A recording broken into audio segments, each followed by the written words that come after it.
کریں بھائی. پورا سیشن سنا ان سے سید حسنین گیلانی صاحب کا اور جی آپ سر. کا، تو وہ سننے کے دوران ہی ایک دو کوشچن دماغ میں آئے. پوچھنے تو مجھے کچھ اور تھے، لیکن میں نے کہا جی پہلے جو سیشن چل رہا ہے اس کے متعلق پوچھ لوں. جی سر. جی جناب. پہلی چیز تو یہ تھی کہ سر جو وار کی اسٹریٹجی ہوتی ہے. ہلو. جی جی سن رہے وار ہیں کی جناب. اسٹریٹجی ہوتی ہے جب دو اوپوننٹ آپس میں لڑتے ہیں تو کسی ایک کو شکست ہوتی ہے، کوئی ایک ون کرتا ہے نا.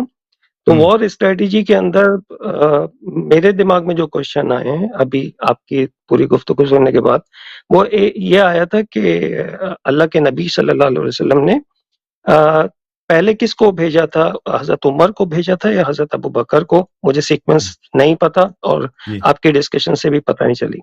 دوسری چیز یہ تھی کہ آپ کی جو بات تھی وہ جو ہے بیعت جو ہے مومنین سے کی گئی، تو وہ ڈسکشن میں یہی کنٹینیوس ڈسکس ہو رہا تھا کہ مومنین اور غیر مومنین، اللہ تعالیٰ نے تو ڈیفائن کر دیا مومنین سے بیعت لی گئی ہے. تو یہاں پہ ایک تھوڑا سا کوشچن آیا کہ اللہ کے نبی صلی اللہ علیہ وسلم کو نہیں معلوم تھا کہ جس بندے کو وہ پہلے بھیج رہے ہیں وہ مومن ہی نہیں ہے، اور اس کو جو ہے وہ ہم پہلے لڑنے کے لیے بھیج رہے ہیں. ایک تو یہ تھا. دوسری چیز یہ تھی کہ یہ لوگ جو ہے فرار اور شکست کھا کے واپس اپنی ٹیم میں واپس آنا، دو میرے لحاظ سے دو ڈیفرنٹ چیزیں. صحیح ہے نا؟ یہ شکست کھائی انہوں نے، اور ایک جب بھی بندہ شکست کھاتا ہے کسی بھی ادھر کسی پروجیکٹ میں، کسی ٹیم میں، وار میں، ڈیفینیٹلی وہ ایک جو ہے نا ہیٹنگ اسٹیج ہوتی ہے اور بلیمنگ گیم ہوتا ہے، اور وہ ایک نیچرل ہے نا. ایک دوسرے پہ بلیم بھی کیا، ایک دوسرے کو برا بھلا بھی کہا، اور مختلف الفاظ سے ایک دوسرے کو کہا، جو کہ آپ لوگوں نے بھی ڈسکس بھی کیا. تو میرا تھوڑا سا یہ تھا کہ یہ لوگوں کا فرار یہ ہوتا کہ یہ لوگ شرمندہ ہو کے، یا یہ لوگ جو ہے دھوکے باز ہو کے، یہ جو ہے نا ڈائریکٹلی وہاں سے نکل جاتے، یعنی واپس ہی نہیں آتے، ڈائریکٹلی آؤٹ ہو جاتے. لیکن یہ کہیں بھی بھاگ جاتے. اگر یہ منافق تھے، کافر تھے، یہ بھاگ جاتے یا این موقع پہ دھوکہ دے دیتے کہ جو ہے نا لڑنے گئے، اور یہ جیسے ان کا غزوہ بدر جنگ میں مدینے میں نہیں ہوا، جنگ پردیس میں ہوا نا، جنگ خیبر میں ہوا. جنگ خیبر میں ہوا ہے، جنگ مدینے میں نہیں ہوا. اگر وہاں پہ ان کا سارا سامان، خیمہ، کھانے کی چیزیں سب ادھر کیمپ میں ہے، ٹھیک ہے نا، تو یہ جنگ سے بھاگ کر یہ آپ کہہ رہے ہیں کہیں اور چلے جاتے ہیں، اور وہ دشمن کا کہیں اور علاقہ چلے جاتے یا وہ دشمن کے کا ساتھ علاقہ مل ہے نا، جاتے. وہ دشمن کا نہیں علاقہ ہے دشمن بھائی. کے ساتھ مل جاتے سر. یہ تو منافق ہی تھے نا، یا آپ بقول ڈسکشن یا منافق ہی تھے یا کافر تھے، دشمن کے ساتھ ہی مل جاتے اور مزید مسلمانوں کو نقصان پہنچا دیتے. لیکن یہ کیوں وہ ذلت لے کے آئے اور واپس اچھی اس بات ہے، ٹیم کا حصہ بنے؟ صحیح ہے نا؟ اچھی اور بات پھر ہے. وہاں سے انہیں ہٹا دیا گیا. اچھا ایک اور چیز سر میں تھوڑا سا ایڈ کر دوں اگر آپ ٹائم دیں گے. جی، وہ دوسری چیز میں یہ پوچھ رہا تھا کہ جو ہے نا نارمل جنرل وے میں بھی جو بات ہوتی ہے، پوری ٹیم چینج نہیں ہوتی سر. آپ پروجیکٹ کریں، آپ کوئی میچ کھیلیں، ڈیفینیٹلی جو بندہ مائنڈ میکر ہوتا ہے، اسٹریٹجی ہوتی ہے، اس کی اسٹریٹجی میں اگر گیپس ہیں، اس کی اسٹریٹجی اگر وہ کمپیٹنٹ نہیں ہے یا کیپیبل نہیں ہے، ڈیفینیٹلی آپ اپنا نیکسٹ بیٹر ون جس کی اسٹریٹجی مور افیکٹو ہوتی ہے آپ اس کو یوز کرتے ہیں. دس از دا. جیسے میں ایک سمپل ایگزامپل دے رہا ہوں کہ اگر شاہین آفریدی کو چھکے پڑ گئے تو اٹ از نیسسری کہ شاداب کبیر کو بھی پڑھیں گے نا. تو یہ تو ایک اسٹریٹجی، وار اسٹریٹجی ہے کہ آپ نے فرسٹ اٹیمپٹ کی اور آپ نے سامنے والے کی اسٹرینتھ کی، اس میں ویکنیس ہوئی، شکست ہوئی، آپس میں بلیمنگ گیم ہوا، آپ نے سیکنڈ اسٹریٹجی فوراً اپلائی کی وچ ور مور افیکٹو، اور اس میں اللہ نے آپ کو فتح دی. تو میں تو اس سینس سے دیکھتا ہوں کہ یہ ایک وار اسٹریٹجی تھی اور وار کے آؤٹ پٹ تھی. صحیح. تو اس بیس پہ تھوڑا سا کائنڈلی آپ، پتہ نہیں میں صحیح ہوں غلط ہوں مجھے نہیں پتا، میں نے تو ابھی آپ دونوں کو سنا ہے تو بنائیے. ٹھیک ہے. آپ کا پہلا جو سوال ہے کہ رسول پاک صلی اللہ علیہ وآلہ وسلم کو اگر پتہ تھا تو ان کو کیوں بھیجا، ٹھیک ہے نا. تو اس کا جواب یہ ہے، آپ کی خدمت میں عرض کر رہا ہوں، اس کے دو جواب ہیں. ایک جواب میں آپ کو ظاہر کے طور پہ دیتا ہوں کہ قرآن مجید میں فرمایا کہ اعوذ باللہ من الشیطان الرجیم ومن اہل المدینۃ مردوا علی النفاق لا تعلمهم نحن نعلمهم. مدینے کے جو لوگ ہیں ومن اہل المدینہ، مدینے کے جو لوگ ہیں ان میں سے ایسے لوگ ہیں مردوا علی النفاق کہ انہوں نے نفاق میں استاد بن گئے. نفاق میں مردوا علی النفاق، یہ نفاق پریکٹس کر کے نا وہ مسلمانوں کے ٹیلی فون ذرا دور رکھیں تاکہ آپ کا چہرہ نظر آئے. بھائی صاحب نام بتایا نا، کیا نام تھا آپ کا؟ اصل میں نا آپ کی آواز سلو آ رہی ہے تو میں نے کان کے پاس رکھا ہوا ہے نا. نام کیا ہے آپ کا؟ حامد نام ہے میرا. حامد بھائی ذرا. اچھا، تو من اہل المدینہ مردوا علی النفاق، اہل مدینہ میں سے ایسے لوگ ہیں کہ وہ نفاق میں استاد بن گئے، پریکٹس کر کے کہ کس طرح ہم مسلمان ہونے کی، مومن ہونے کی، مخلص ہونے کی وہ اداکاری کریں. تو بالکل وہ استاد بن گئے. لا تعلمهم نحن نعلمهم، اے حبیب صلی اللہ علیہ وسلم آپ ان کو نہیں جانتے، ہم ان کو جانتے ہیں. سنعذبهم مرتين، ان کو 2 دفعہ ڈبل عذاب دیں گے. تو پہلی بات یہ ہے کہ اگر ہم یہ کہہ دیں کہ بھئی اگر رسول صلی اللہ علیہ وسلم ان کو نہیں جانتے تھے کہ چلے ان لوگوں نے بیعت کی ہے، مومن ہی ہوں گے، ٹھیک ہے، تو یہ اس میں قرآن بھی کہہ رہا ہے کہ آپ نہیں جانتے، ہم ان کو جانتے ہیں، تو یہ اس میں ہمیں کوئی ضرر نہیں پہنچتا. ٹھیک ہے، پیغمبر صلی اللہ علیہ وسلم کو اگر کہہ دے پتہ نہیں تھا، اس کے بعد پتہ چلا کہ یہ غلط لوگ ہیں، تو اس میں ہمیں کوئی ضرر نہیں ہوتا. لیکن اس آیت کو ایک دوسری طرح سے بھی آپ ترجمہ کر سکتے ہیں کہ لا تعلمهم نحن نعلمهم، آپ کو پتہ نہیں ہے. اس طرح ہوگا کہ وما ادراک ما لیلۃ القدر، لیلۃ القدر اتنا عظیم ہے، اس میں برکات اتنی زیادہ ہے کہ آپ کو کیا معلوم. یعنی خطاب مسلمانوں سے ہے، یعنی پیغمبر صلی اللہ علیہ وسلم کو پتہ ہے کہ لیلۃ القدر کیا ہے، ان کو پتہ ہے کہ لیلۃ القدر کی عظمت کیا ہے، لیلۃ القدر میں کتنی مغفرت ہوتی ہے، کتنا ثواب ہوتا ہے، وہ سب معلوم ہے. لیکن یہ خطاب مسلمانوں سے ہے. تو لا تعلمهم نحن نعلمهم کہ پیغمبر صلی اللہ علیہ وسلم سے ظاہراً خطاب ہے، لیکن اصل مسلمانوں سے خطاب ہے کہ مسلمانوں، مدینے والے میں ایسے لوگ بہت ہیں جو بہت پکے منافق ہیں، ان کو جاننا بہت مشکل کام ہے. تو اس صورت میں اگر ترجمہ کریں کہ رسول پاک صلی اللہ علیہ وسلم ان لوگوں کو جانتے تھے، تو اگر جانتے تھے تو پھر ان کو کیوں کمانڈ دیا؟ تو اس کے جواب اچھی طرح سے سن لیں. پہلی بات یہ ہے کہ امیر المؤمنین علیہ السلام اس وقت بیمار تھے. ان کے جو بھائی تھے فاتح خیبر سلام اللہ علیہ، ان کے آنکھ میں شدید تکلیف تھی. اس کو کہتے ہیں کہ شورش بولتے ہیں، کیا بولتے ہیں، بہرحال ان کی آشوب چشم تھی. تو وہ جہاد کرنے سے معذور تھے، وہ نہیں کر سکتے تھے. تو اس لیے وہ دوسروں کو، اب وہ نہیں ہے تو کسی دوسرے کو دینا تھا. تو ملاحظہ فرمائے قرآن مجید کی آیت اعوذ باللہ من الشیطان الرجیم، یہ سورہ مبارکہ آل عمران میں بہت عظیم آیت ہے. سب آیت عظیم ہے، اس میں ذرا توجہ کریں اور بعد میں اس کو آپ پڑھ لیں. ما كان الله ليذر المؤمنين على ما انتم عليه حتى يميز الخبيث من الطيب. اللہ تعالی آپ کو اس طرح نہیں چھوڑتا، مومنین کو جس حالت میں ہے کہ مومن اور منافق کا پتہ ہی نہیں چلتا. کہ قرآن تو خود کہہ رہا ہے وَمِنْ أَهْلِ الْمَدِينَةِ مَرَضُوا عَلَى النِّفَاقِ لَا تَعْلَمُهُمْ نَحْنُ نَعْلَمُهُمْ. مدینے والے میں سے ایسے ہیں جو پکے منافق ہیں، انہوں نے نفاق کتنی پریکٹس کیا ہے کہ وہ پتہ نہیں چلتا کہ یہ ان میں مسلمان کون ہے اور منافق کون ہے. تو اس آیت میں اللہ تعالیٰ فرماتا ہے کہ اللہ تعالیٰ مومنین کو اس حالت میں نہیں چھوڑتا کہ پتہ ہی نہیں چلتا خبیث کون ہے، طیب کون ہے. بعد میں آنے والے لوگ آئیں گے، بھئی وہاں اس زمانے میں مومن کون تھا، منافق کون تھا، دنیا کے لیے دنیا پرست لوگ کون تھے، یہ واضح ہو جائے. اچھا، اللہ آپ کو نہیں چھوڑے گا، اللہ ایسے امتحانات لائے گا، ایسے حالات لائے گا حتی یمیز الخبیث من الطیب، تاکہ اللہ خود تمیز دے دے. یمیز تاکہ اللہ خود علامت لگا کر، نشانی لگا کر تفریق کر دے، فرق بتا دے کس میں، خبیث اور طیب میں. خبیث مومن، طیب مومن مخلص، خبیث جو غیر مخلص ہے، منافق ہیں. وما كان الله ليطلعكم على الغيب، اور اللہ تعالیٰ آپ کو غیب کا خبر نہیں دے گا. ولكن الله يجتبي من رسله من يشاء، لیکن اللہ تعالیٰ اپنے حبیب صلی اللہ علیہ وسلم کو اور جو بھی دوسرے انبیاء ہیں ان میں سے جو چاہے، جو اللہ ان میں سے چاہے ان کو انتخاب کرتا ہے، برگزیدہ کرتا ہے، ان کو غیب کی کچھ خبر دے سکتا ہے اللہ. فآمنوا باللہ ورسولہ، اور اللہ تعالیٰ پہ ایمان لاؤ اور اس کے رسول صلوات اللہ علیہم پر ایمان لاؤ.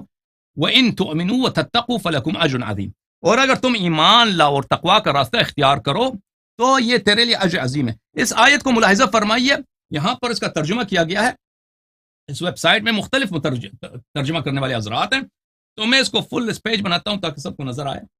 مثلا اسی آیت کو فرض کریں یہ طاہر قادری صاحب کی ترجمہ ہے، اور اللہ مسلمانوں کو ہرگز اس حال پر نہیں چھوڑے گا جس پر تم اس وقت ہو جب تک وہ ناپاک کو پاک سے جدا نہ کر دے، اور اللہ کی یہ شان نہیں ہے کہ عامت الناس تمہیں غیب پر مطلع فرما دے، لیکن اللہ اپنے رسولوں سے جسے چاہے غیب کے علم کے لیے چن لیتا ہے۔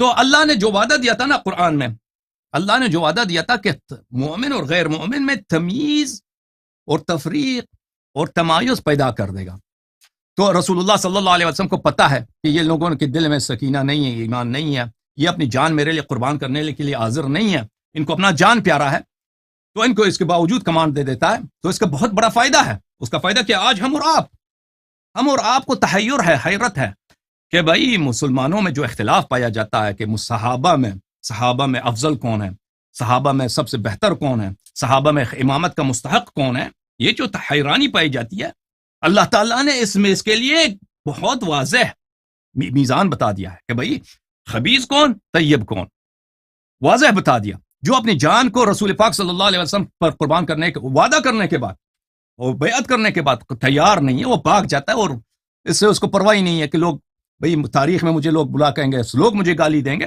تو وہ امامت کا اہل نہیں ہے۔ تو اس کا بہت بڑا عظیم فائدہ ہے، رسول پاک صلی اللہ علیہ وسلم کا حکمت بہت اس میں فائدہ ہے، کیونکہ پیغمبر صلی اللہ علیہ وسلم کو تو کوئی جلدی تو ہے نہیں کہ ہم خیبر کو آج ہی فتح کرنا، ان کو تو خود پتا ہے کہ خیبر فتح ہوگا تو میرے بھائی کے ہاتھ پر، شاہ خیبر گشا کو وہ جانتے ہیں کہ، اور بتا بھی اور معجزہ کر کے ان کا آنکھ کو شفا دی، اور ان کو اگلے دن بھیج بھی دیا، ان کو پتا ہے، لیکن جلدی نہیں ہے، 2 دن کی تاخیر ہے، لیکن اس کا بڑا فائدہ ہے آج کہ پتہ چل جاتا ہے، اللہ تعالیٰ کی جانب سے اتمام حجت ہو جاتا ہے۔ رسول پاک صلی اللہ علیہ وسلم کو خود بخوبی معلوم ہے کہ ان کے بعد ان کے امت میں اختلافات ہوں گے، ان اختلافات کو حل کرنے کا رسول پاک صلی اللہ علیہ وسلم تدبیر کیا کہ قیامت تک جتنے لوگ آئیں گے ان کو اگر حیرت ہو کہ امامت کا مستحق کون ہے اور صحابہ میں امامت کا غیر مستحق کون ہے، دیکھ لے کہ جنہوں نے بیعت توڑ دی۔ اچھا، یہ بات۔ دوسری بات، آپ نے کہا کہ جنگ میں اسٹریٹجی ہوتی ہے کہ بھئی کیا ہم جنگ سے فرار کریں، یا اس طرح کی آپ نے بات کی، بھائی یہ کوئی اسٹریٹجی وغیرہ کچھ اس طرح نہیں ہے، یہ تو آپ نے بنا دیا اسٹریٹجی۔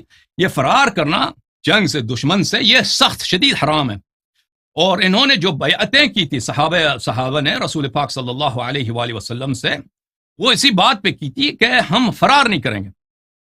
میں آپ کو حدیث دکھا دوں، یہ کتاب صحیح البخاری، یہاں پہ ملاحظہ فرمائیے صفحہ نمبر 527 میں، یہ صفحہ نمبر 527 کتاب الجہاد والسیر، صفحہ نمبر 527، یہاں پہ باب البیعت فی الحرب ان لا یفروا، جنگ میں بیعت کہ وہ فرار نہ کریں، وقال بعضهم علی الموت، اور دوسروں نے کہا کہ موت پہ بیعت ہے، اور یعنی بعض صحابہ نے کہا کہ عدم فرار پہ بیعت کی ہم نے، اور بعض صحابہ نے کہا کہ جان دیں گے، مر جائیں گے، فرار نہیں کریں گے، اس پہ بیعت کی تھی ہم لوگوں نے۔ اچھا، اس میں ایک دو احادیث لے کے آتے ہیں، اور وہ پڑھنے کی ضرورت نہیں ہے مجھے، لیکن عرض یہ ہے کہ اگر آپ جائیں میرے تقریر اسی موضوع پر کہ بیعت رضوان ابو بکر عمر نے توڑ دی اگلے دن، 20 دن کے بعد انہوں نے توڑی ہے، تو اس میں میں نے اس کی بہت شرح کی ہے اس روایات کی، لیکن کوئی بات نہیں، حدیث پڑھتے ہیں۔ عبداللہ ابن زید نے کہا لما کان زمان الحر اتاہ آتن، عبداللہ ابن زید کہتے ہیں زمان جنگ حر جب عورت ایک شخص اس کے پاس آیا، قال ان ابن حنظلہ یبایع الناس علی الموت، ابن حنظلہ جو ہے، حنظلہ غسیل الملائکہ، ایک صحابی تھا جو جنگ بدر میں شہید ہوا تھا، وہ جنابت کی حالت میں شہید ہوا تھا، اس نے شادی کی تھی، جنابت وہ جنوب تھا، جنگ میں شرکت کی ہے، پھر اگلے دن شہید ہو گیا، تو رسول اللہ صلی اللہ علیہ وسلم نے فرمایا کہ ملائکہ نے اس کو غسل دیا، شہادت کے بعد ملائکہ نے اس کو غسل دیا، تو وہ مشہور ہو گیا غسیل الملائکہ، حنظلہ غسیل۔ اس کا بیٹا جو تھا حرہ کے واقعے میں جن صحابہ نے، مہاجرین انصار نے یزید کے خلاف بغاوت کی تھی، اس میں ان کا لیڈر تھا، حنظلہ کا جو بیٹا تھا۔ تو عبداللہ ابن زید سے کسی نے کہا کہ حنظلہ کے بیٹے لوگوں سے حرہ کے جنگ میں بیعت لے رہا ہے، کس بات پہ بیعت لے رہا ہے؟ اس بات پہ بیعت لے رہا ہے کہ موت پر، کہ ہم مریں گے، جان قربان نہیں دیں گے۔ اس نے کہا لا ابایع علی ھذا احدا بعد رسول اللہ صلی اللہ علیہ وسلم، تو عبداللہ ابن زید جو صحابی تھے اس نے کہا کہ میں یہ بیعت نہیں کروں گا، یہ بیعت میں نے پیغمبر صلی اللہ علیہ وسلم سے کیا، کسی اور سے نہیں کروں گا. تو پتہ چلا کہ وہ بیعت کس بات پہ تھا؟ موت پہ تھا. اچھا اگلی حدیث یہ ہے، یا ابا مسلم علی ای شیء کنتم تبایعون یومئذ، شجرہ کی جو بیعت ہے، یہ شجرہ کی بیعت کی بات ہے. شجرہ کی جو بیعت تھی، آپ کس موضوع پہ، کس بات پہ بیعت کر رہے تھے؟ بلی کہا علی الموت. سلمہ نے فرمایا، جو ایک صحابی ہیں، کہ ہم موت پہ بیعت کر رہے تھے، کہ ہم جان جائے گی، مر جائیں گے، فرار نہیں کریں گے بھائی. تو اس بات پہ ہم لوگوں نے بیعت کی تھی. آپ کہتے ہیں یہ اسٹریٹجی تھی. بھائی کوئی اسٹریٹجی کچھ بھی نہیں تھا. یہ قرآن کی آیت ہے کہ بیعت نہیں توڑنا، جو بیعت توڑے گا وہ جہنمی ہو جائے گا، جو دشمن سے بھاگے وہ جہنمی ہے. اور ان لوگوں نے بیعت کیا تھا پیغمبر صلی اللہ علیہ وسلم سے، اور اسی بیعت کے فوراً بعد جو جنگ ہوا ہے اسی میں سے بھاگ گئے ہیں. تو اس میں کوئی کسی قسم کی جو آپ وہ پیش کر رہے ہیں نا، جو صفائی پیش کر رہے ہیں، وہ کوئی بھی صفائی مقبول نہیں ہے. جی جناب مزید بولیں. نہیں، میں نے صفائی نہیں پیش کی، جسٹ میں نے کلیریفیکیشن اپنی چاہی تھی.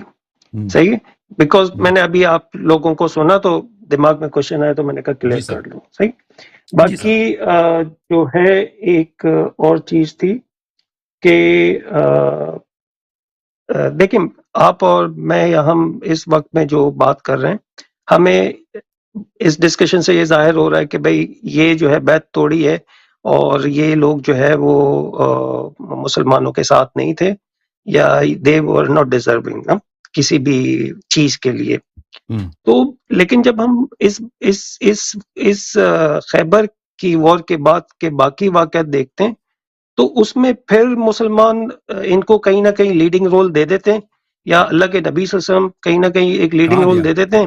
اور پھر وہ تو اس کے بعد تو بہت سارے دوسرے بھی واقعات ہیں نا. تو میں یہ سمجھنا چاہ رہا ہوں کہ ایک چیز اگر مجھے چلیں، اللہ نے ہائٹ کی ہے اور بعد میں ایک واقعہ ہوا اس میں بالکل اوپنلی سامنے بھی آ گئی، اس کے بعد ایز اے سینسیبل مجھے تو ان لوگوں کو وائڈ کرنا چاہیے کہ وہ زیادہ آگے نہ بڑھیں، اور آہستہ آہستہ ان کو آؤٹ کر دینا چاہیے. ایون میں ان کو قتل بھی نہیں کرنا چاہ رہا، یا ان کی اصلاح ہوگی. دو میں سے دو چیزیں ہو سکتی ہیں. تو کائنڈلی اس پہ تھوڑا سا آپ بتائیں گے؟ جی جی. اچھا، پہلی بات یہ ہے عزیزوں کہ یہ کہتے ہیں کہ بعد میں ان کو لیڈنگ رول ملے، بعد میں یہ لوگ پیچھے بنے. تو آپ کی خدمت میں عرض ہے، یہ سورہ مبارکہ توبہ میں یہ آیات ملاحظہ ہو.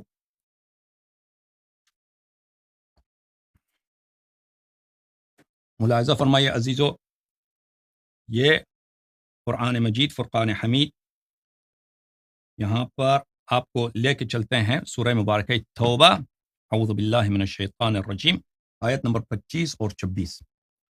25 یہ ہے،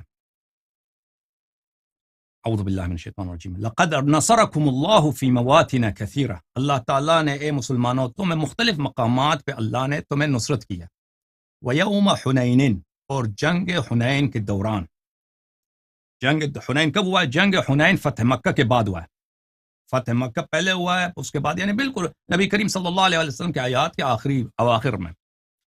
اذ اعجبتکم کثرتکم، جب تم لوگوں خوش ہو گئے تھے کہ ہماری تعداد زیادہ ہے. فلم تغن عنکم شیئا، اور تمہاری کثرت نے، کافر کم تھے، مسلمانوں کی تعداد زیادہ تھی، تو تمہاری کثرت نے تمہیں کوئی نفع نہیں پہنچائی. وضاقت علیکم الارض بما رحبت، اور زمین جو اتنا وسیع ہے تمہارے لیے تنگ ہو گیا تھا. مسلمان جنگ میں ضاقت علیکم الارض بما رحبت، زمین جو اتنا وسیع ہے، رحبت یعنی زمین جو بہت وسیع ہے، یہ تنگ ہو گیا تھا. کیوں تنگ ہو گیا تھا زمین؟ بھائی زمین بھی تنگ ہو سکتا ہے. ہاں. ثم ولیتم مدبرین، اور تم نے پشت کیا تھا، دشمنوں کی طرف پشت کر کے بھاگنا شروع کیا تھا. وہ زمین کیوں تنگ ہو گیا تھا بھائی؟ کیونکہ ان کو بھاگنے کی جگہ نہیں مل رہی. صحابہ کرام کو بھاگنے کی جگہ نہیں مل رہی تھی، بھاگ گئے تھے. اچھا، یہ آیت ہے. اچھا، ملاحظہ فرمائیے، یہ کتاب ہے بخاری، اس کے کئی روایات ہیں. میں آپ کو ایک ہی روایت دکھا دیتا ہوں، ایک دو روایت دکھا دیتا ہوں.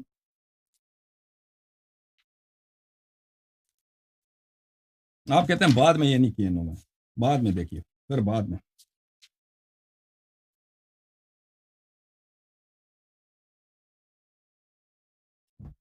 ملاحظہ فرمائیے یہ کتاب ہے بخاری، چاپ دار احیاء التراث العربی، ٹھیک ہے بھائی، چھپی ہے سن 2001 میں.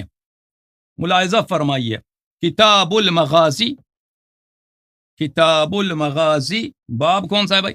باب ہے باب فی قولہ تعالی اللہ تعالیٰ کی آیت سورہ توبہ میں، وَيَوْمَ حُنَيْنٍ، حنین کے جنگ میں، اذ اعجبتکم کثرتکم، جب آپ خوش ہو گئے تھے. اعجبہ یعنی خوش ہو جانا، خوش ہو گئے تھے کس بات سے؟ کہ ہم تعداد زیادہ ہے ہماری، ہم لشکر بہت بڑا ہے فتح مکہ کے بعد.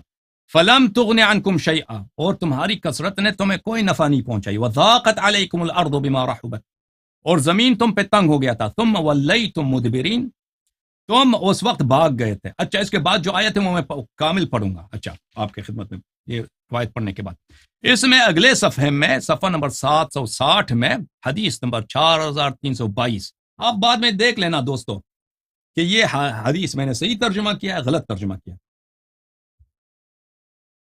ابو قتادہ فرماتے ہیں لما کان یوم حنین، جب جنگ حنین کا دن تھا، یوم حنین جب جنگ حنین ہو رہا تھا، نظرت الی رجل مسلمین، میں نے دیکھا ایک مسلمانوں میں سے ایک آدمی ہے، یقاتل رجلا من المشرکین، وہ لڑ رہا ہے ایک مشرک کے ساتھ. وآخر من المشرکین یختلہ من ورائہ لیقتلہ، اور ایک دوسرا مشرک ہے پیچھے سے، وہ پیچھے سے دوسرا مشرک آ رہا ہے تاکہ وہ خیانت کر کے اس کو قتل کر دے پیچھے سے آ کے. فأسرعت إلى الذي يختله فرفع يده ليضربني وأضرب يده فقطعتها. تو میں وہ شخص جو میں ایک مسلمان کو قتل کرنے کے پیچھے سے آ کے قتل کرنے کی فکر میں تھا، میں اس کے طرف گیا تو اس نے بھی تلوار اٹھایا، میں نے بھی تلوار اٹھایا، تو میں نے اس کے ہاتھ پہ تلوار مارا، اس کا ہاتھ جو ہے اس کا کٹ گیا، اس شخص کا ہاتھ کٹ گیا. ثم أخذني فضمني ضما شديدا حتى تخوفت، اس نے اس کا ہاتھ کٹا ہوا تھا، کٹے ہوئے ہاتھ کے باوجود اس نے مجھے ایسا پکڑا، مجھے سے کشتی لڑ رہی ہے اس نے، اور مجھے دبایا ہے خوب، اور مجھے اتنا سخت دبایا ہے کہ مجھے ڈر لگا. میں نے کہا تو اس نے یہ تو مجھے یہ جان سے مار رہا. اچھا تخوف، میں تو ڈر گیا، میں تو بڑا اس میں پریشان ہو گیا. اچھا ثم ترك فتحلل ودفعته ثم قتلته، پھر اس نے مجھے چھوڑ دیا اور وہ جو ہے کمزور پڑ گیا، اور میں نے اس کو دھکیل دیا پیچھے اور میں نے اس کو قتل کیا. وانہزم المسلمون، بات یہ ہے مسلمانوں کو شکست ہو گئی. وانہزمت معهم، اور میں ان کے ساتھ، میں بھی مسلمانوں کے ساتھ پیچھے ہٹ گیا، ہم بھاگ گئے. فاذا بعمر بن الخطاب فی الناس، میں نے دیکھا کہ وہی میں مسلمانوں کے ساتھ میں فرار ہو رہا ہوں، میں نے دیکھا کہ عمر بن الخطاب بھی انہی لوگوں میں ہے، عمر بن الخطاب بھی فراریوں میں ہیں، بھاگ رہے ہیں. فقلت له ما شأن الناس، میں نے عمر سے کہا کہ کیا ہو رہا ہے، مسلمان سب بھاگ رہے ہیں. قال امر اللہ، ثم قال امر اللہ، اس نے کہا کہ یہ بس تقدیر کی بات ہے، قسمت کی بات ہے، بس قسمت نے جو لکھا، ٹھیک ہے نا. اچھا یہ واضح ہے کہ عمر بن الخطاب ان لوگوں میں سے تھے کہ جنگ حنین میں وہاں پر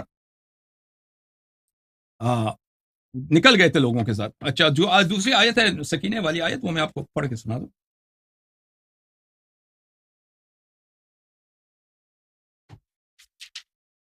اچھا آیت ہم نے یہ آپ کو پڑھ کے سنا ہے، کہاں گیا، اعوذ باللہ، لقد نصرکم اللہ ببدر ثم ولیتم مدبرین، اے مسلمانوں تم نے دشمن کی طرف پشت کیا اور بھاگ گئے. ثم انزل اللہ سکینتہ علی رسولہ وعلی المؤمنین وانزل جنودا لم تروها، اللہ تعالیٰ نے نازل کیا، پھر اللہ تعالیٰ نے نازل کیا اپنی سکینہ رسول صلی اللہ علیہ وآلہ وسلم پر اور مؤمنین پر. وانزل جنودا لم تروها، اور ایسے لشکر ملائکہ غیبی لشکر نازل کیے اللہ نے جس کو تم مسلمانوں نے نہیں دیکھا. وعذب الذین کفروا، اور اللہ نے کافروں کو عذاب کیا. وذالک جزاء الکافرین، اور یہ کافرین کا جزا یہ ہے، کافرین کا جو پنشمنٹ ہے وہ یہی ہے. تو آپ جو کہہ رہے ہیں نا کہ پہلے انہوں نے یہ نہیں کیا ان لوگوں نے، پھر بعد میں یہ سدھر گئے تھے، یہ بعد میں بھی سدھر نہیں گئے تھے، بعد میں بھی بھاگ گئے تھے. اچھا مزید نہیں آپ سر، کا میرا مزید کوئی سوال تھا؟ جی سر. میرا کوشچن یہ تھا کہ خیبر کے موقع پہ جو ہے نا ایوری تھنگ واز ویزیبل نا، کہ کون مومن ہے کون مومن نہیں ہے. ہاں صحیح. خیبر کے بعد اللہ کے نبی صلی اللہ علیہ وسلم نے بہت سارا ٹائم گزارا مسلمانوں کے ساتھ. تو جیسے آپ اور میں انالائز کر رہے ہیں کہ مومن اور کافر کا ڈیفرنس ہمیں نظر آ رہا ہے، تو ڈیفینیٹلی اہل بیت پروفیٹ صلی اللہ علیہ وسلم ان کو بھی نظر آ رہا ہوگا نا. صحیح ہے. بے شک اللہ نے بیت کے موقع پہ ہم بلیو کرتے ہیں کہ شاید نہیں بتایا تھا، لیکن جب خیبر کا واقعہ ہوا اور بلیمنگ گیم اسٹارٹ ہوا اور پتہ چل گیا کون منافق ہے کون وہ ہے، تو ایز اے کامن مین میں میرا ایک کوشچن ہے کہ اس کے بعد، کیونکہ اللہ کے نبی صلی اللہ علیہ وسلم تو رحمت اللہ عالمین تھے، تو ایک ایز اے کامن مین یا تو میں ان لوگوں کو اپنی ٹیم سے الگ کر دوں، یا ان لوگوں کو اب میں اپنی بات کروں ایز اے کامن مین، یا ان لوگوں کو مار دوں یا پھر ان لوگوں کی اصلاح کروں. صحیح نا؟ صحیح. 3 چیزیں ہیں. لیکن جب ہم آگے دیکھتے ہیں چیزیں اس خیبر کے واقعے کے بعد، یہ لوگ کنٹینیوس اس ٹیم کا حصہ رہیں. What is the logic? دیکھیں عزیز، نبی کریم صلی اللہ علیہ وآلہ وسلم کا یہ شان نہیں تھا کہ وہ اپنے صحابہ کو قتل کریں، یا اپنے جس صحابہ کی اگر پیغمبر صلی اللہ علیہ وسلم کو پتہ ہے فلان صحابی کے دل میں نفاق ہے، جب تک وہ جرم نہ کرے تو رسول پاک صلی اللہ علیہ وسلم یہ کہہ دیں کہ بھئی وہ فلانی آدمی منافق ہے، اس کو قتل کر دو یا اس کو بے عزت کر دو. یہ بالکل ان کے اخلاق میں نہیں تھا، اور یہ بالکل اسلام کے خلاف تھا، کیونکہ اسلام کے مسلمہ اصول میں سے یہ ہے کہ جب تک ایک شخص ایک جرم نہیں کرتا، اسی جرم کی مناسبت سے اس کو سزا دیا جاتا ہے. اور جب تک وہ جرم نہیں کرتا، اگر مجھے پتہ ہے مثلا کہ کل یہ شخص چوری کرے گا، تو مجھے اجازت نہیں ہے کہ میں آج سے اس کا ہاتھ کاٹ دوں. اگر اس نے کل چوری کی تو اس کا ہاتھ، اگر میں حاکم وقت ہوں، اگر میں قاضی ہوں، تو اس کا ہاتھ کاٹنے کا حکم دے سکتا ہوں، لیکن ابھی سے میں نہیں دے سکتا. اور اگر مجھے معلوم ہے کہ وہ کل چوری کرے گا، ابھی سے میں اس کو بے عزت بھی نہیں کر سکتا. ملاحظہ فرمائیے، میں آپ کو کچھ روایات دکھا دیتا ہوں اس موضوع پر.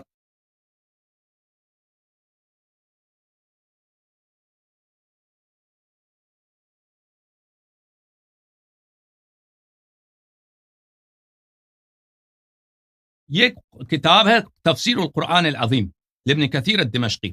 ابن کثیر بہت معروف مشہور محدث بھی ہیں، مفسر بھی ہیں، مؤرخ بھی ہیں، البدایہ والنہایہ وغیرہ کتب ان کی ہے. یہ جز نمبر 8 ہے، چھاپ دار الطیبہ. یہاں پہ ملاحظہ فرمائیے، سورہ منافقین کی تفسیر میں یہ روایت نقل کرتے ہیں کہ ان عبداللہ ابن ابی جس نے، یہ آیت اسی کی شان میں ہے، بہت سارے سورہ المنافقین اسی کی شان میں. هم الذين يقولون لا تنفقوا على من عند رسول الله صلى الله عليه وآله حتى ينفضوا لئن رجعنا إلى المدينة ليخرجن العز منها الأذل. یعنی بہت سخت آیات ہیں قرآن مجید میں، اس شخص نے برے الفاظ سے کہتے رسول پاک صلی اللہ علیہ وسلم کے متعلق. عبداللہ ابن ابی پیغمبر صلی اللہ علیہ وسلم کے پاس آیا، یعنی اس شخص کا بیٹا، اس منافق کا بیٹا، وہ مخلص تھا. عبداللہ ابن ابی مخلص تھا. اس کا باپ جو تھا ابی ابن ابی سلول، وہ منافقین، وہ اپنے قبیلے کا بھی سردار تھا اور تھا بھی منافق. وہ آیا، اچھا اس نے کیا کہا؟ اس نے کہا یا رسول اللہ انہ بلغنی انک ترید قتل عبداللہ ابن ابی فیما بلغک عنہ.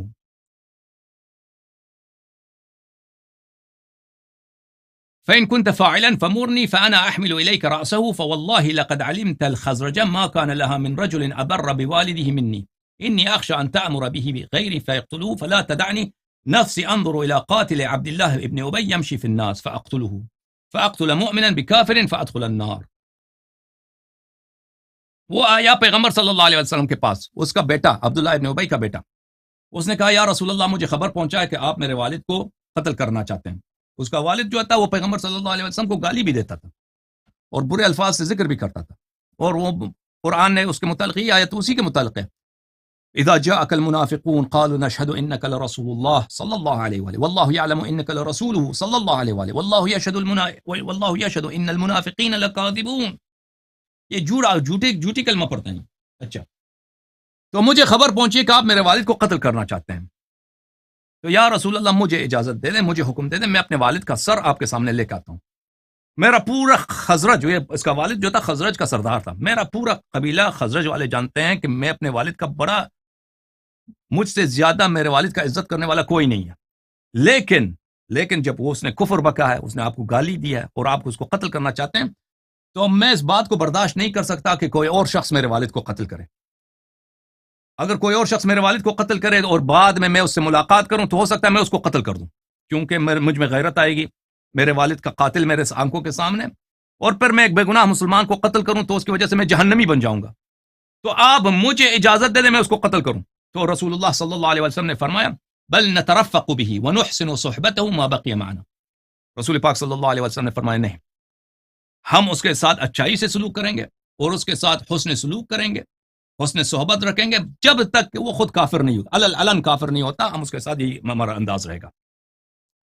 قرآن مجید رسول پاک صلی اللہ علیہ وآلہ وسلم کو حکم دیتا ہے منافقین کے ساتھ یہ کام کرو۔ سورہ نساء میں فرمایا اولئک الذین یعلم اللہ ما فی قلوبہم، اللہ جانتا ہے ان منافقین کے قلوب میں کیا ہے، ان کے منافقین کے قلوب میں کیا ہے، کفر ہے، نفاق ہے، آپ سے دشمنی ہے، فاعرض عنہم، آپ ان سے نظر دور رکھ لیں، ان سے اعراض کریں، ان کو نظر انداز کر لیں، وعظہم، اور ان کو موعظہ کریں، ہو سکتا ہے توبہ کر لیں، باز آ جائیں، ان کو موعظہ کر لیں، وقل لهم فی انفسہم قولا بلیغا، اور ان کے متعلق قول بلیغ کہہ دیں، ان کو نصیحت کریں، ان کے متعلق واضح الفاظ بتائیں، ان کو نصیحت کریں، دین کی طرف دعوت دے دیں۔ دوسرے آیت میں فرمایا سورہ مبارکہ مائدہ میں ولا تزال، آیت نمبر 13، ولا تزال تطلع على خائنة منهم الا قليلا منهم، یہ حبیب صلی اللہ علیہ وآلہ وسلم آپ ہمیشہ ان سے خیانت، ان سے غداری دیکھتے ہیں، مگر بہت کم ہے جو غدار نہیں ہے، اکثر یہ غداری کرتے ہیں، آپ سے برے کام کرتے ہیں، مگر بہت کم ہے جو یہ کام نہیں کرتے۔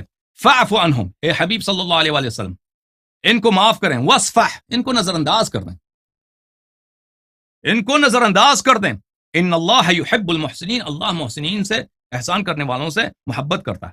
اچھا پھر فرمایا ادفع باللتی ہی احسن فاذا الذی بینک وبینہ عداوۃ کأنہ ولی حمیم، جو آپ سے برائی سے پیش آتا ہے، آپ کے ساتھ بدی کرتا ہے، تو اس کے برائی کے مقابلے میں آپ اس سے نیکی کریں، اور نیکی کرنے سے یہ ہوتا ہے کہ بعض دفعہ کیا ہوتا ہے دشمن بھی دوست بن جاتا ہے، اچھا یہ عبداللہ ابن ابی کون تھا، اس کے متعلق، جس کے متعلق رسول پاک صلی اللہ علیہ وسلم نے اس کے بیٹے سے کہا کہ نہیں اس کو قتل نہیں کرنا، ہم جب تک وہ خود کفر کا اعلان نہیں کرتا ہم اس کے ساتھ اچھا سلوک کریں گے۔ ملاحظہ فرمائی مجمع الزوائد منبع الفوائد جزء 1 چاپ دار الفکر، یہاں پہ باب منہ فی المنافقین، منافقین کی جو باب ہے یہاں پہ ملاحظہ فرمائیے،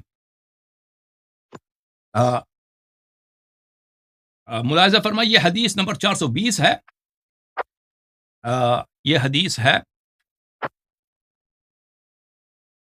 عبداللہ ابن ابی ایک سائے میں بیٹھا تھا، اس نے کہا قد غبر علینا نستجیر باللہ، اس نے رسول پاک صلی اللہ علیہ وسلم کو گالی دی، یہ گالی کے الفاظ ہیں جو مشرکین ان کو اس الفاظ سے یاد کرتے تھے۔ فقال ابنه عبد الله والذي اكرمك وانزل عليك الكتاب لئن شئت لاتيتك براسه، فقال النبي صلی اللہ علیہ وآلہ لا ولكن بر اباك واحسن صحبته، اس نے پیغمبر صلی اللہ علیہ وسلم کو گالی دی، تو اس کے بیٹے نے پیغمبر صلی اللہ علیہ وسلم سے کہا کہ اس کو اللہ کی قسم جس نے آپ پہ قرآن نازل کیا مجھے حکم دے دو، میں اپنے والد کا سر لے کے آتا ہوں، تو پیغمبر صلی اللہ علیہ وسلم نے فرمایا کہ نہیں، اپنے والد سے نیکی کرو اور اس سے اچھا سلوک کرو۔ اس کے بعد یہ بھی روایت اسی باب میں ہے۔ تو بہرحال کہنے کا مقصد یہ ہے کہ رسول پاک صلی اللہ علیہ وآلہ وسلم جب تک کسی شخص نے کوئی جرم نہیں کیا تھا اس پہ وہ لاگو نہیں کرتے تھے کہ وہ کہہ دے کہ بھئی منافق ہے اس کو نکال دو یہاں سے، مگر اگر وہ کرتے بھی نا تو وہ تاریخ میں لوگ اس کو برداشت نہیں کرتے، کیونکہ جو شخص دل میں منافق ہوتا ہے، فرض کریں دل میں ایک شخص منافق ہے، پیغمبر صلی اللہ علیہ وسلم کو پتہ ہے کہ یہ منافق ہے، اب اس کو مسلمانوں کے زمرے سے نکال دیں، اس کو بے عزت کر کے نکال دیں یا اس کو قتل کر دیں، وہ منافق کو اس کے گھر والے تو کبھی نہیں مانیں گے کہ یہ شخص منافق تھا، کہ پیغمبر نے خبر دی، وہ تو کہیں گے مجھے اگر مجھے نکال دیا مدینے سے تو میں تو کہیں میں تو بے گناہ تھا، لوگوں دیکھو میں نے کوئی گناہ تو نہیں کی، میں نماز پڑھتا تھا، میں روزے رکھتا تھا، میں مسجد میں آتا تھا، انہوں نے مجھے نکال دیا۔ اگر یہ ایسا بات ہوتی نا تو یہ تاریخ والے، دنیا والے، عرب والے رسول اللہ صلی اللہ علیہ وسلم کو مذمت کرتے کہ انہوں نے اپنے بہت سارے صحابہ کو انہوں نے قتل کیا صرف اسی بات پہ کہ مجھے پتہ ہے کہ یہ منافق ہے۔ تو جب تک کوئی شخص واضح طور پر وہ کوئی جرم نہ کرے، مثلا وہ خود کہہ دے کہ میں کافر ہوں، یا چوری کر دے، یا کسی کو قتل کر دے، مال چوری کر دے، تو اس وقت تک اس کو مثلا قتل کرنا یا مسلمانوں کے زمرے سے نکالنا، یہ رسول پاک صلی اللہ علیہ وسلم، اس نے بدترین منافق جو عبداللہ ابن ابی ہے، جو گالی دیتا تھا، اس کے ساتھ بھی یہ کام نہیں کیا۔ اور مزید حکم بھائی صاحب، یہ بیعت کا توڑنا یہ انف نہیں تھا کیا؟ انف تھا تو یہ کافی ہے نا۔ جب آیت نازل ہوئی ہے نا، تو آیت نازل ہوئی ہے کہ یہ بے ایمان ہے، یہ جہنمی ہے، اس سے زیادہ آپ کو کیا چاہیے؟ مزید پیغمبر کیا کرتے ہیں؟ مثلا آپ کیا تجویز کرتے ہیں؟ میں یہی کہہ رہا تھا کہ بیعت کا توڑنا یہ کافی تھا نا، یعنی اگر میں عبداللہ بن ابی کو دیکھوں، وہ ایک اوپنلی کر رہا تھا، اور بیعت کا توڑنا اللہ تعالیٰ نے گواہی دی ہے، تو اس کے بعد ان لوگوں کا ساتھ چلنا مجھے یعنی آپ لاجیکلی مجھے نہیں بتائیں، سمجھ میں آ یہ رہا نا۔ انف نہیں ہے آپ کے لیے؟ انف ہے یا نہیں ہے؟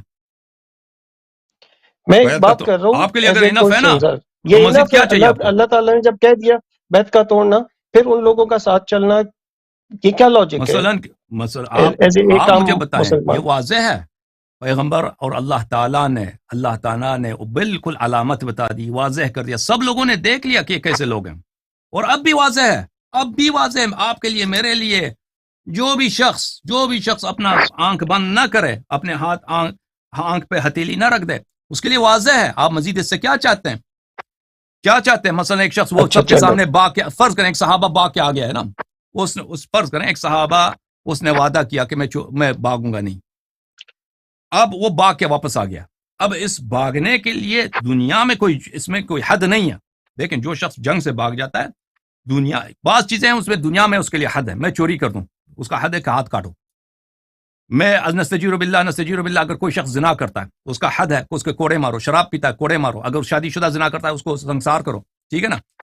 یہ اس جنگ سے بھاگنے کے لیے دنیائی کوئی نہیں ہے کہ حد ہو کہ اس کو کوڑے مارو، اس کو پکڑ کے اس کو منہ کالا کر دو، اس طرح کچھ بھی نہیں ہے۔ اگر ہوتا تو پیغمبر صلی اللہ علیہ وسلم ضرور کرتے ہیں، لیکن اسلام میں اس کا نہیں ہے۔ اسلام میں جو جنگ سے بھاگ جاتا ہے اس کی اپنی بے عزتی ہے، سب کے سامنے اس بے عزت ہو گیا بھائی، اس کے بعد وہ جہنمی ہوگا۔ قیامت کے دن اللہ نے وعدہ دیا کہ ہمیشہ کے لیے جہنم، یہ وعدہ دیا، اور وہ کبھی جنت نہیں جائے گا، یہ اللہ نے وعدہ دے دیا سب۔ اب اس زمانے میں اگر آپ ہوتے نا، صحابہ کے زمانے میں، تو سب پتہ ہے کہ فلان کے کیا کرتوت ہیں، سب کو معلوم ہے۔ مثلا ابھی آپ پاکستان میں رہتے ہیں نا، سب کو معلوم ہے کہ نواز شریف مثلا کیسا آدمی ہے، وہ نیب میں اس کے مقدمہ چلایا، نیب نے کہہ دیا بھائی مقدمے کے بعد کی ہے، اس نے چوری کیا پیسے، اب سب کو پتہ ہے۔ اب وہ وہاں سے اٹھ کے چلا گیا، وہ امریکہ وہ لندن چلا گیا۔ اس طرح اگر آپ اس زمانے میں ہوتے، سب کو پتہ ہوتا کہ بھائی ان کے کرتوت کیا، تو مزید کچھ کرنے کی ضرورت نہیں ہے پیغمبر صلی اللہ علیہ وسلم کو۔ ان آیات کے بعد، ان کے سب کے سامنے بیعت کرنے کے بعد، پھر علن بھاگ گئے، بڑی بے عزتی کرائی اپنی، اس کے بعد مزید کچھ کرنے کی ضرورت ہی نہیں ہے۔ اوکے میرے بھائی، اب صحیح ہے۔ اجازت دیں میں دوسروں سے